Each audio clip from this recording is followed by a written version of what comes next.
Bible, a couple pages, to Genesis 46 to Genesis chapter 50, the last page.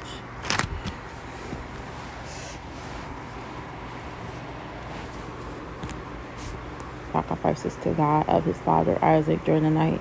God spoke to him in a vision. Jacob, Jacob, he called. But Joseph would be with you close. These are the names of the descendants of Israel, the sons of Jacob, who went to Era, and female through Leah was 33.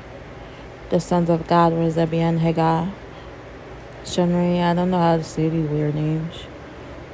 Isban, Aurelia, the sons of Asher were Emia, Isha, and Mala. I cannot say these names. And then my phone is blurry. It's supposed to be an iPhone.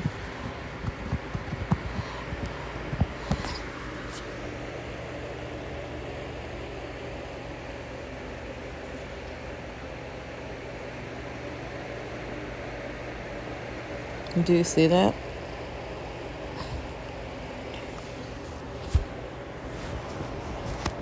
Shania. Yeah, these were the sons of Levi, the servant given to Leah, father Lebian. The number of Jacob's descendants through Zibiah was 16. The sons of Jacob's wife Rachel were Joseph and Benjamin, and Joseph's sons born in the land of Egypt were Messiah and Ephraim. Their mother was the daughter of Prophia, the priest of On Benjamin. The sons were Bela, Becher, Asheva, Gura, Nan, Eabash. Hapa and Aram. These were the sons of Rachel and Jacob. The number of Jacob's descendants through Rachel was 14. The sons of Dan was Haram, and the sons of Naphtali were Jozrah and Garnah and Jozrah and Shem.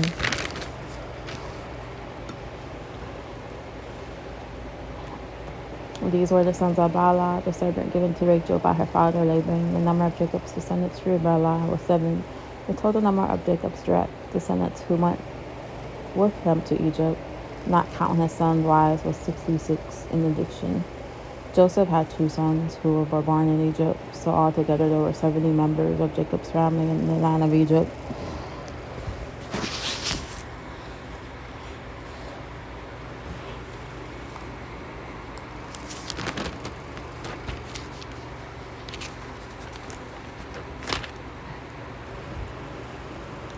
Jacob's family arrives in Goshen. Genesis chapter 47, verse 28. As they neared their destination, Jacob sent Judah ahead to meet Joseph and get directions to the region of Goshen. And when they finally arrived there, Joseph prepared his chariot and traveled to Goshen to meet his father. Jacob, when Joseph arrived, he embraced his father and wept, holding him for a long time. Finally, Jacob said to Joseph, "Now I am ready to die, since I have seen your face again and know you are still alive." And Joseph said to his brothers and to his father's entire family, "I will go to Pharaoh and tell him, 'My brothers and my father's entire family have come to me from the land of Canaan. These men are shepherds, and they raise livestock. They have brought with them their flocks and herds and everything they own.'" Then he said, "When Pharaoh calls for you and asks you about your occupation, you must tell him, 'We, your servants, have raised livestock all our lives, as our ancestors had always done.'"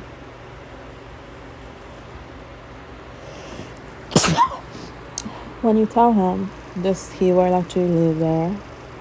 He will let you live here in the region of Goshen, for the Egyptians despise shepherds.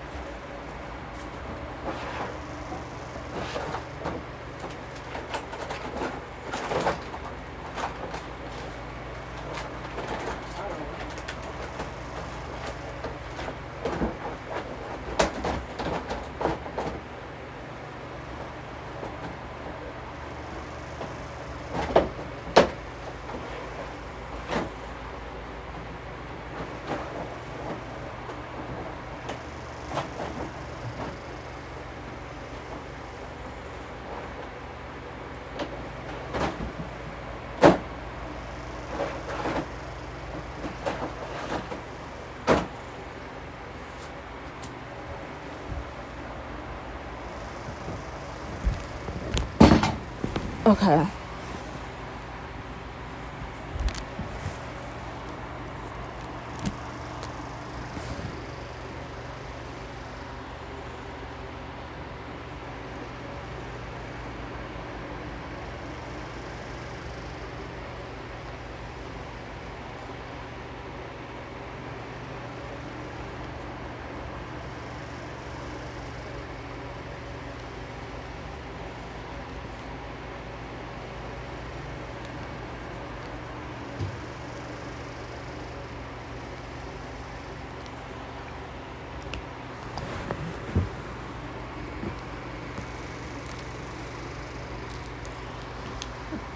So Genesis chapter 7:47. Jacob blesses Pharaoh.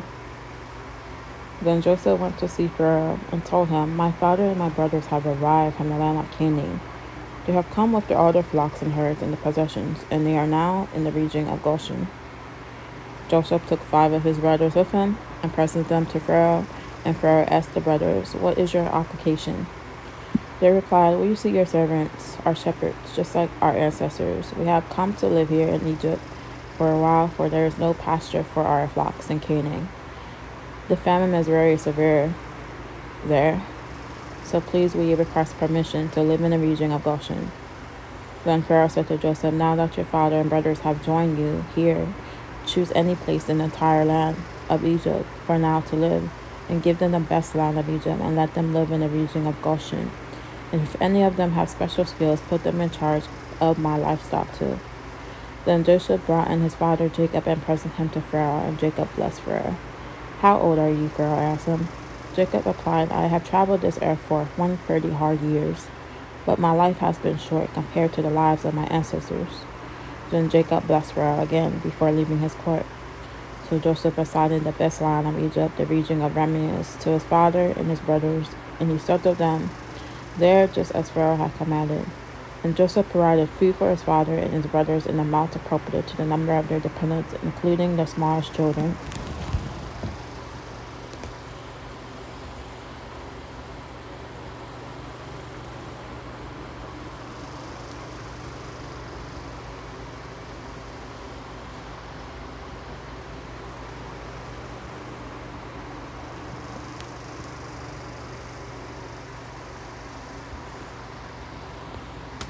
Yeah, long.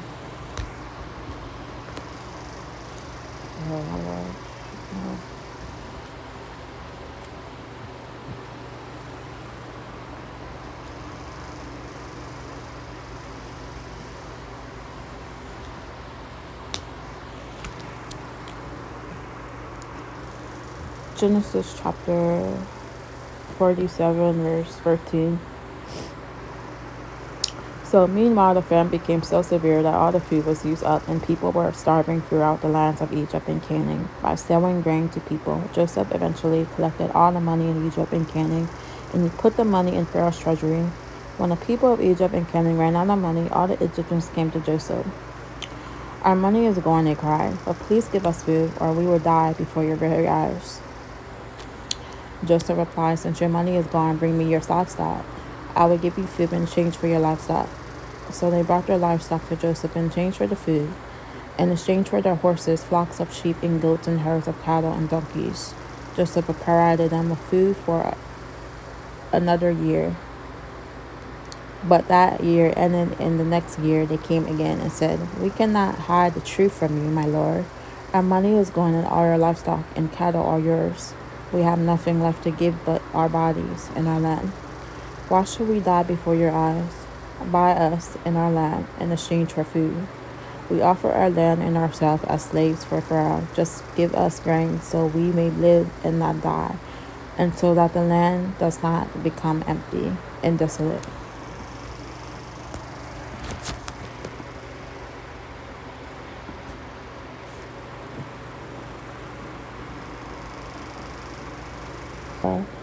As for the people, he made them all slaves from one end of Egypt to the other.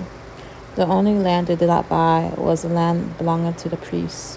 They received an allotment of food directly from Pharaoh, so they didn't need to sell their land. Then Joseph said to the people, "Look, today I have bought you and your land for Pharaoh. I will provide you with seed so that you may plant the fields. Then when you harvest it, 1/5 of your crop will belong to Pharaoh, and you may keep the remaining your 4/5 as seed for your fields, and as food for your household, and your little ones. You have saved our lives, they exclaimed. May it please you, my lord, to let us be Pharaoh's servants.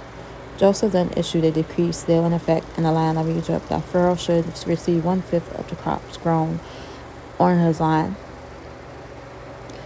Only the land belonging to the priests have not given to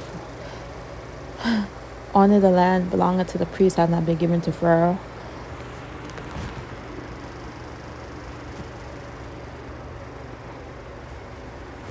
Meanwhile, the people of Israel settled in the region of Goshen in Egypt, and there they acquired property, and they were fruitful, and their population grew rapidly. Jacob lived for 17 years after his arrival in Egypt, so he lived 147 years in all.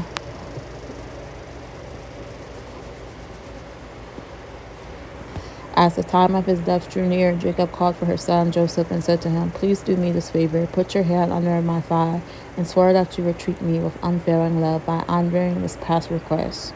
Do not bury me in Egypt when I die. Please take my body out of Egypt and bury me with my ancestors. So Joseph promised, I will do as you ask. Swear that you will do it. Jacob insisted. So Joseph gave his oath, and Jacob bowed humbly at the head of his bed.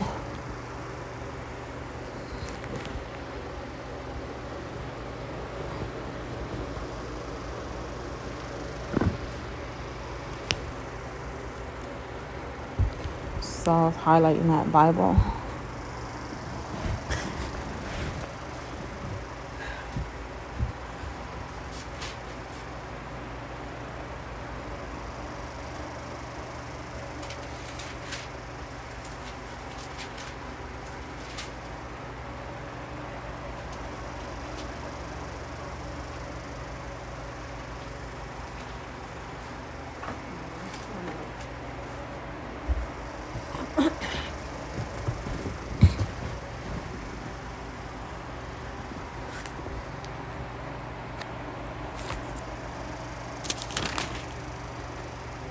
"46." Yeah, it's only like short commentaries. So back to chapter Genesis 46, Joseph's reunion with his family.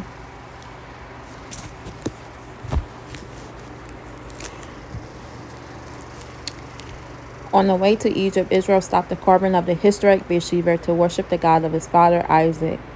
This was the place where God appeared to Abraham in connection with the offering of Isaac. It was also the place where the Lord appeared to Isaac. Now he appears to Jacob to encourage him. This is the last of the Lord's 7 appearances to him. The second promise of verse 4 seems to indicate that Jacob would return to Canaan.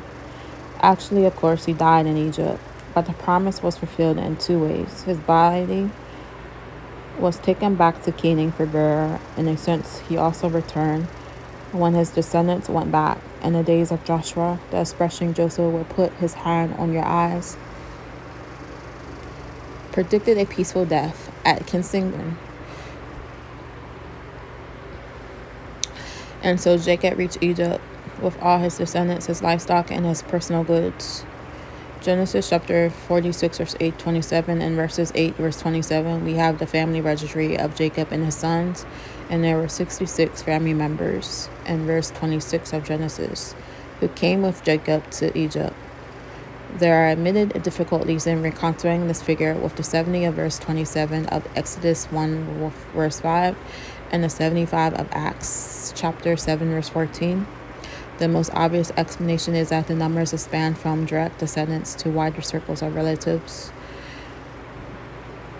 Jurisdiction, the most fertile section of Egypt near the delta of the Nile, Jacob and his sons preferred to stay there since it provided the best pasture for their herds. It was agreed that they would tell Pharaoh that they were shepherds. Since shepherds were despised by the Egyptians, Pharaoh let them live in the land of Goshen, far away from the royal place. There in Goshen, they were isolated from social intercourse with the Egyptians, first because of their nationality, and then because of their application.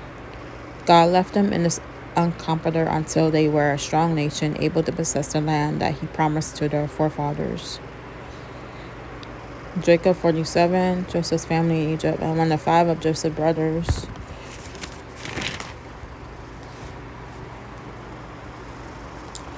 Told Pharaoh that they were shepherds. He prompted men from among his relatives to tend their herds. Genesis chapter 47, verse 7, verse 12. Joseph arranged for his father, then 130, to be present to Pharaoh.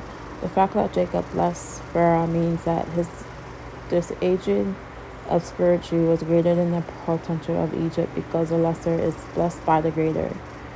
Hebrews chapter 7, verse 7.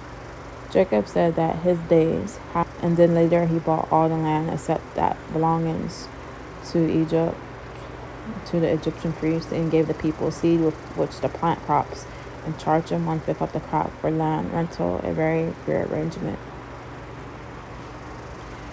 Genesis chapter 47, verse 27, verse 31. As Israel neared the end of his life, he made Joseph promise to bury him in Canaan. Then he bowed himself on the head of his bed, or on the top of his staff. Hebrews chapter 11, verse 21. Actually, the same Hebrew consonants can read bed or staff depending on which vowels are supplied. The traditional Hebrew text reads bed, but their scripture quoted in Hebrews passage reads staff. Kidner comments, while both versions have bed at verse 48, verse 2, the present occasion tells of Jacob before his last illnesses, and staff may well be right, meaning it would be an appropriate object to mention as a symbol of his pilgrimage. His grateful words in Genesis 32:10 were worthy of the prominence it received in the New Testament passage. And thus the explainer has to end his life in an act of worship. He is the only hero of faith of Hebrews 11 to be commended as a worshiper. He had come a long way by the grace of God and would soon go out in a blaze of glory.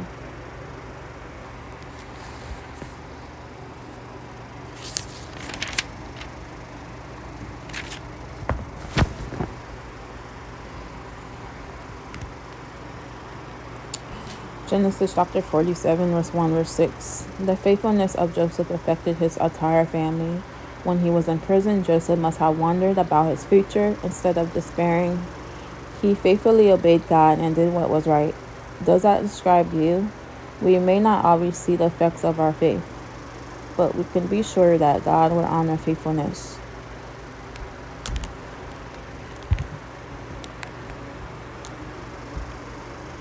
Genesis chapter 47, verse 29-31. As Jacob lay dying, Joseph promised to bury his father in his homeland of Canaan. In his culture, a person's word carried as much force as signing a contract today. Yet many people today seem to find it easy to say, I didn't mean what I said. God wants his people to say what they mean and mean what they say. Do you consider your words to be as binding as written a contract?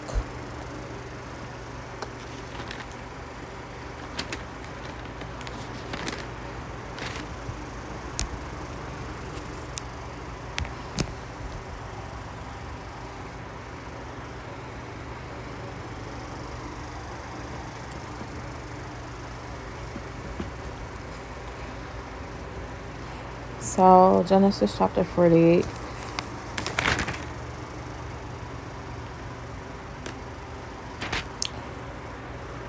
Jacob blesses Messiah and Ephraim.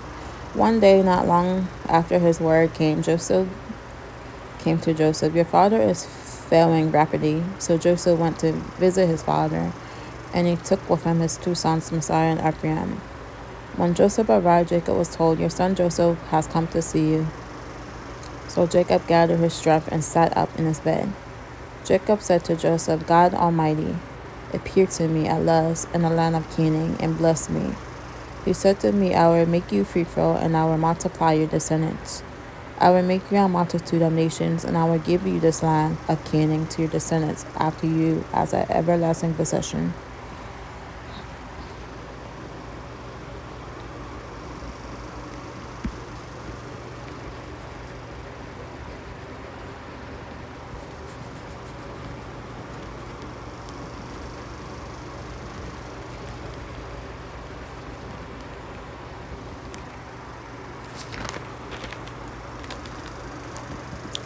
Now I am claiming as my own sons these two boys of yours, Ephraim and Messiah, who were born here in the land of Ephraim. I don't know how to say that word. That is Bethlehem. So with great sorrow I buried her there beside the road to Ephraim. Excuse me.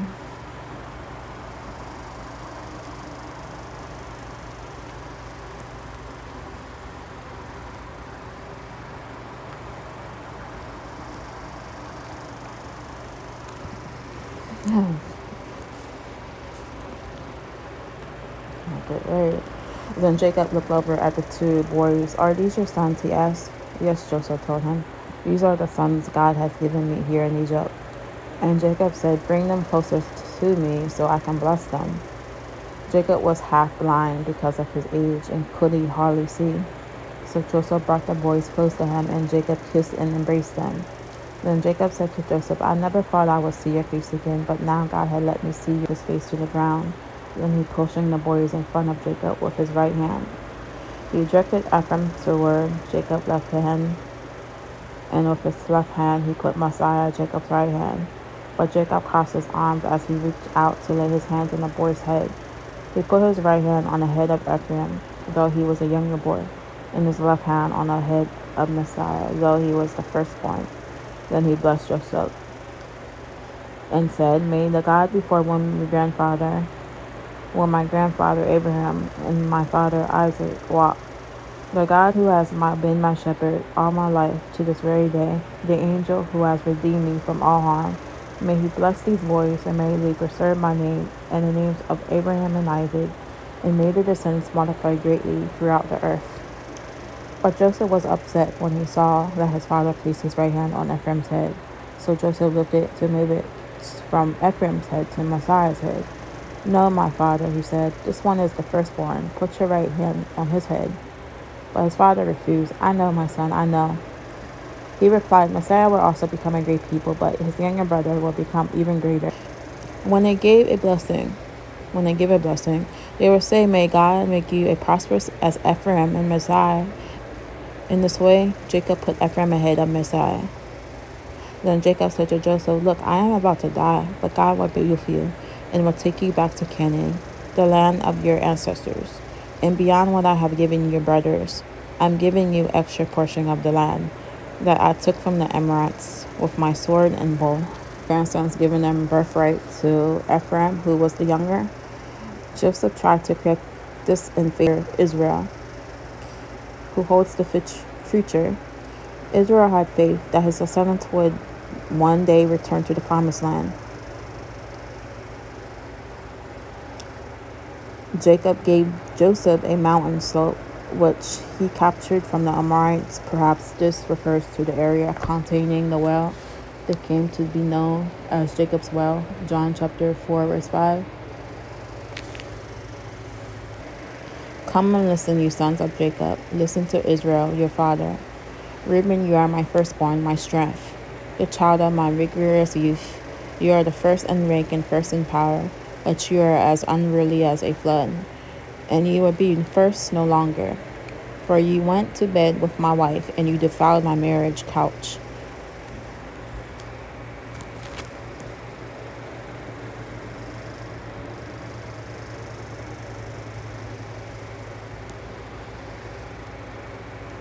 Simon and Levi are two of a kind. Their weapons are instruments of violence. May I never join in their meetings, and may I never be a party to their plans. For in their anger they murdered men in a crippled auction just for sport.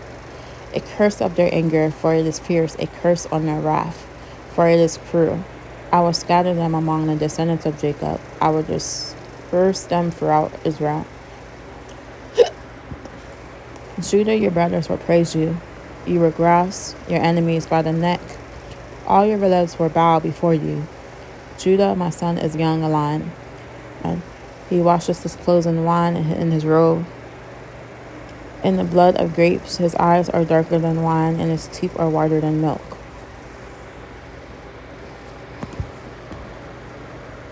In Israel, Dan will be a snake beside the road, a poisonous viper along the path that bites the horse hooves, so its riders is thrown off.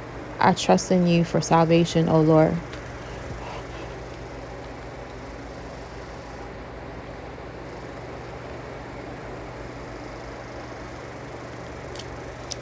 Gad would be attacked by murdering bands, but he would attack them when they retreat. Asher would dine on rich foods and produce food fit for kings. Naphtali is a doe set free that bears beautiful fawns. Joseph is the foal of a wild donkey, at spring, one of the wild donkeys on the ridge. Archers attacked him savagely, and they shot at him and harassed him. But his bow remained taut, and his arms were strengthened by the hands of the mighty one of Jacob, by the shepherd, the rock of Israel. And the rock of Israel is Jesus Christ. May the God of your father help you. May the Almighty bless you with the blessings of heaven above, and the blessings of the word he doth below, and the blessings of the breast and womb. Jacob 49, verse 3, verse 28. Jacob blessed each of his sons and then made a prediction about each one's future. The way the men had lived played an important part in Jacob's blessing and prophecy. Our past affects our present and future. By sunrise tomorrow, our actions of today will have become part of the past. Yet they will already have begun to shape the future. What actions can you choose to do or avoid in order to possibly shape your future?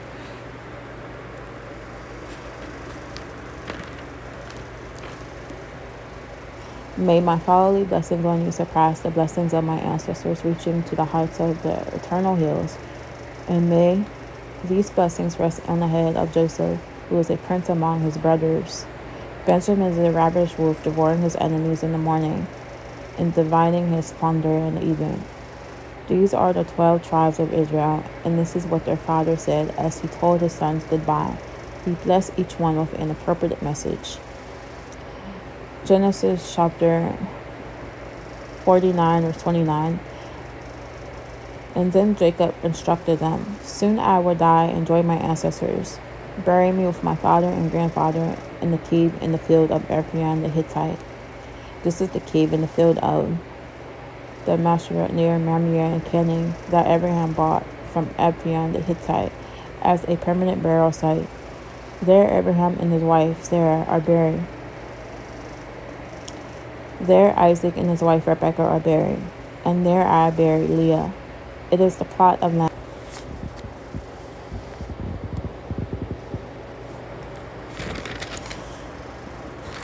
Let's go there again.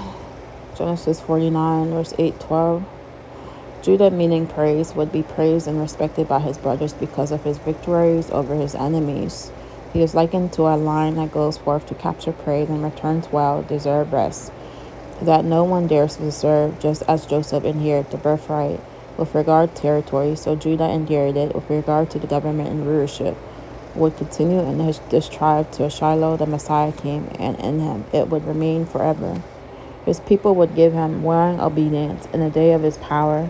The meaning of the name Shiloh is obscure. Some suggested meaning are Prince of Peace of Judah, whose it is Ezekiel 21 verse 27. Zebulun would enjoy prosperous from maritime commerce, since this tribe's territory in the Old Testament was landlocked. This prophecy may look forward to the millennium. Issachar is likened to a strong donkey, so content to rest in pleasant pastoral surroundings that has speed to carry good news. All disciples except the trader came from the territory of Naphtali, and much of the Lord's ministry was where Matthew chapter 4, verse 13 or 26, compassing the territories of Ephraim and Messiah. Joseph is a fruitful bomb, sending out blessings far beyond his own borders. He has the object of a bitter hostility, but he did not yield because he was strengthened by the mighty. Now he wishes that such blessings might come to Joseph, the one who was separate from his brothers. Benjamin, a tribe of fighters, would continually conquer and divide. Machlah, near his home in Hebron, in the burial place of Abraham and Sarah, Isaac and Rebekah and Leah. Then he drew himself back into the bed and breathed his last.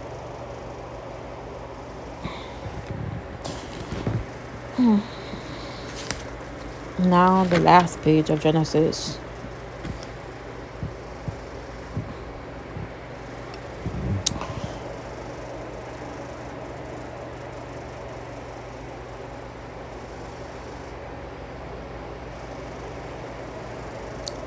I don't know what she said.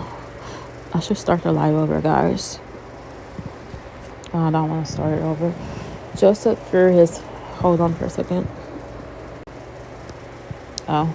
So Joseph threw himself on his father and wept over him and kissed him. And then Joseph told the physicians who served him to embalm his father's body.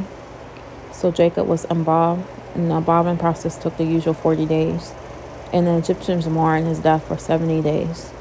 When the period of mourning was over, Joseph approached Pharaoh's advisors and said, "Please do me this favor, speak to Pharaoh on my behalf.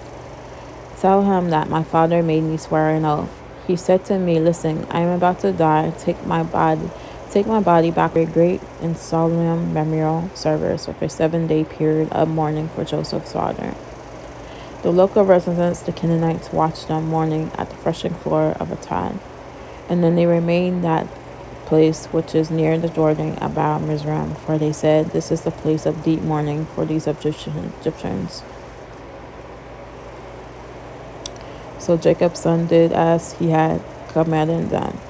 They carried his body to the land of Canaan and buried him in the cave in the field of Mashah near Mamre. This is the cave that Abraham had brought as a permanent burial site for Ephraim the Hittite. After burying Jacob, Joseph returned to Egypt with his brothers and all who had accompanied him to his father's burial. But now that their father was dead, Joseph's brother's father begged you to forgive our sin. When Joseph received the message, he broke down and wept.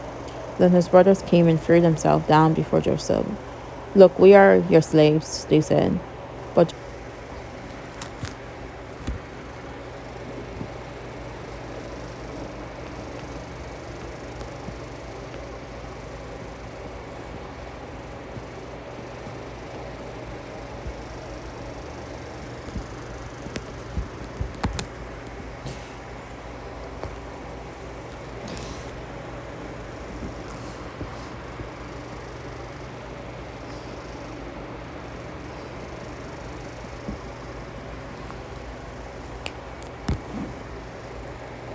told his brothers, "But God will surely come to help you and lead you out of this land of Egypt.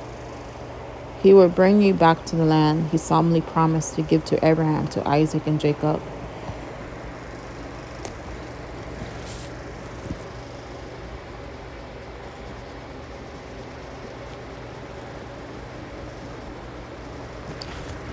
And then Joseph made the sons of Israel. So Joseph died at the age of 110, and the Egyptians embalmed him, and his body was placed in a coffin in Egypt.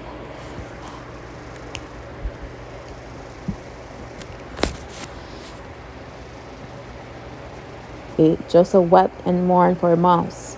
When someone close to us dies, we need a long period of time to work through our feelings. Crying and sharing what we feel with others helps us recover and go on with privileges and freedom. Often result when we have demonstrated our trustworthiness, because trust must be built gradually over time. Take every opportunity to prove how reliable you are, even in minor matters. Genesis chapter 50, verse 22, verse 24. Joseph was ready to die. He believed that God would keep his promise and one day bring the Israelites back to their homeland. What a tremendous example. The secret for having that kind of faith is a lifetime of trusting God. Your faith is like a muscle. It grows with exercise, gaining strength over time. What are you doing to exercise your faith? Ouch.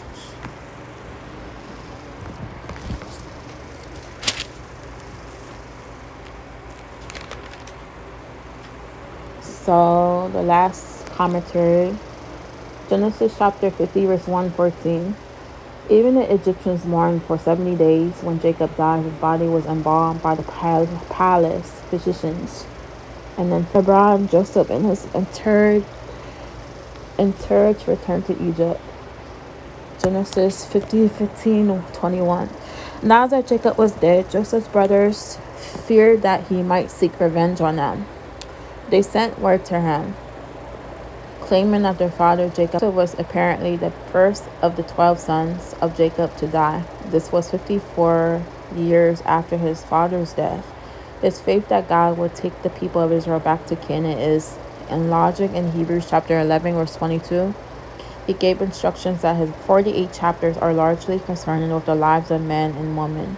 God is interested primarily in people, with a comfort and challenge to those who know him.